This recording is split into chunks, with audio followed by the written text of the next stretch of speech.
কষ্ট কৰিছে কেতিয়াবা 3টাও বাজি গৈছে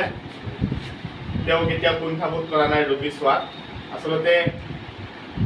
দলগাঁৱৰ প্ৰতি তেওঁৰ যিখিনি মৰম স্নেহ তথা ভাল পোৱা সেইখিনি কিন্তু আমি মানিব লাগিব আৰু আমি কৃতজ্ঞতা স্বীকাৰ কৰোঁ আৰু সকলো সময়তে ডক্টৰ আব্দুল আজিজৰ নাম আমি গুণ গাওঁ আৰু সকলোৰে মুখৰ পৰা শুনা পাওঁ যে মানুহজন কষ্ট কৰিব পাৰে মানুহজন কষ্ট কৰিবলৈ আল্লাই পঠাইছে বা বনাইছে আৰু দলগাঁৱৰ সেৱাৰ বাবে তেওঁক পঠাইছে আমি কৃতজ্ঞতা স্বীকাৰ কৰিছোঁ ছাৰৰ অনাগত জীৱন পৰিক্ৰমা আৰু অধিক সুমধুৰ হওক মংগলময় হওক তাই আশা কৰিছোঁ thank you sir thank you ভালো লাগছে আপুনি আমাৰ দলগাঁও ঠিক আছে আপুনি কৰি থাকক নতুন এটা